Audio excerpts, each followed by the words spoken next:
Será que a justiça pode ser resumida a um simples cálculo, a uma conta de mais e menos? Hoje, a gente vai mergulhar de cabeça em uma das teorias morais mais influentes e, olha, mais polêmicas que existem, o utilitarismo. E para entender a lógica por trás dela, a gente não vai começar com um livro de filosofia, não. A gente vai começar com uma história real e bem assustadora de sobrevivência em alto mar. Vamos lá.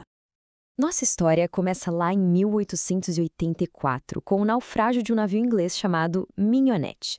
4 marinheiros conseguiram escapar num pequeno bote salva-vidas, mas o resgate parecia uma missão impossível.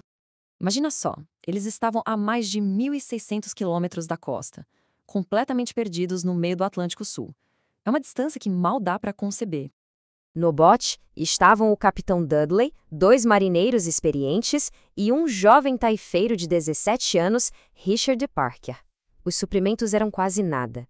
Depois de acabarem as 2 latinhas de nabo, eles ficaram 8 dias inteiros sem comer absolutamente nada. O desespero começou a tomar conta.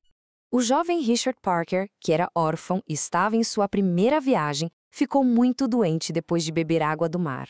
Vendo que ele provavelmente morreria de qualquer jeito e que, não tinha família esperando por ele, os outros tomaram uma decisão que iria assombrá-los para o resto da vida. O capitão Dudley matou Parker, e por 4 dias, os 3 sobreviventes se alimentaram do corpo do jovem. Foi só por causa desse ato extremo que eles tiveram forças para aguentar até serem finalmente resgatados. E aqui chegamos na pergunta de $1 milhão. A defesa dos marinheiros se baseou numa lógica que parece, à primeira vista, bem direta. Era preciso sacrificar uma vida para que 3 pudessem sobreviver. O benefício, para eles, superava o custo. Mas, será que a moralidade é só uma questão de números? Essa linha de raciocínio de que a atitude correta é aquela que produz o melhor resultado geral? Isso nos leva direto ao coração do utilitarismo, uma teoria filosófica formalizada por um cara chamado Jeremy Bentham. Para Bentham, a moralidade não vem de regras divinas ou de direitos que a gente não sabe de onde saíram. Vem de um cálculo bem simples: pesar os prazeres contra as dores. A ação certa é a que maximiza a utilidade, ou seja, que gera o maior saldo de felicidade e o menor de sofrimento para o maior número de pessoas possível. Ok, mas existem 2 formas principais de contestar o que os marinheiros fizeram. A primeira objeção, digamos, joga o jogo do utilitarismo. Ela questiona, será que os benefícios realmente superaram os custos no longo prazo? Pensa bem, permitir um assassinato desses não abriria um precedente perigoso para a sociedade? A segunda objeção é muito mais radical. Ela diz que o cálculo em si já está errado, que certas coisas, como tirar a vida de uma pessoa inocente, são erradas e ponto final. Não importa o benefício. Isso sugere que existem direitos humanos básicos que simplesmente não podem ser violados, não importa a conta.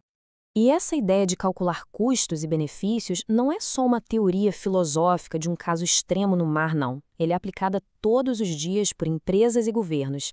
E, às vezes, os resultados são, para dizer o mínimo, bem desconfortáveis. Olha só esse caso. Lá dos anos 70, a Ford tinha um carro super popular, o Pinto. Só que ele tinha um problema grave de projeto. O tanque de combustível podia explodir em batidas na traseira. A empresa sabia disso, mas em vez de consertar o problema, eles resolveram fazer as contas. E essa tabela aqui mostra a lógica fria por trás da decisão. Consertar cada carro custaria $11. No total, dariam $137 milhões. E os benefícios de consertar? Evitar 180 mortes e 180 queimaduras graves. A Ford calculou o benefício total disso em $49,5 milhões. Conclusão da empresa, financeiramente não valia a pena fazer o conserto. Pois é, e aqui está o número que chocou o mundo na época. Nessa análise de custo-benefício, a Ford atribuiu um valor monetário a uma vida humana, $200 mil. Para muita gente, a simples ideia de colocar um preço na vida de alguém é moralmente inaceitável. E isso expõe uma falha gigantesca do utilitarismo puro. E esse não foi um caso isolado. Em 2003, a Agência de Proteção Ambiental dos Estados Unidos, a EPA, fez uma análise parecida para avaliar políticas de ar puro. A vida de uma pessoa com menos de 70 anos foi avaliada em $3,7 milhões. Já de alguém com mais de 70 anos, em 2,3 milhões. A lógica utilitarista por trás, salvar alguém mais jovem gera mais anos de felicidade, ou seja, mais utilidade. Depois de uma gritaria geral contra o que ficou conhecido como desconto para idosos, a política foi engavetada. Todas essas críticas levaram a um debate dentro do próprio movimento utilitarista. Se o objetivo é maximizar a felicidade, surge uma pergunta: todo tipo de prazer é igual? O prazer de ler um grande livro de poesia é o mesmo que o de jogar um joguinho no celular? Bentham, o pai do utilitarismo, não fazia essa distinção de qualidade. Para ele, o que importava era a intensidade e a duração do prazer. Ponto. Ele não queria julgar as preferências das pessoas. Se mais gente prefere o jogo à poesia, então a sociedade deveria investir no jogo, simples assim. É aí que entra John Stuart Mill. Ele era um seguidor de Bentham, mas tentou, digamos, salvar o utilitarismo dessa crítica. Ele achava que era preciso, sim, diferenciar a qualidade dos prazeres para tornar a teoria mais humana e menos calculista. Então, a diferença fica clara, né?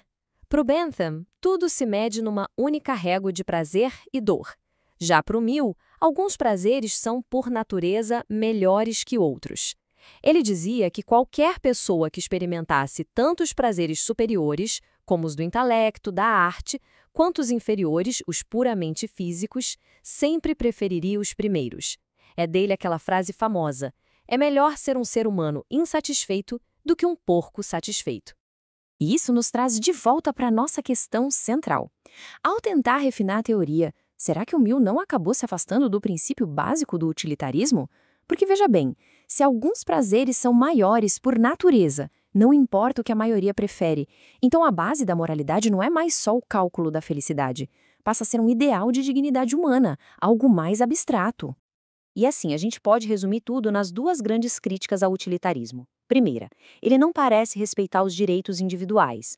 O bem da maioria pode acabar justificando o sacrifício de uma minoria. E segunda, ele tenta colocar tudo numa única escala de valor. Coisas como vida, dignidade, direitos, tudo vira um número num cálculo de prazer ou dinheiro, o que para muita gente esvazia o que realmente importa. E no fim, a gente volta para a mesma questão.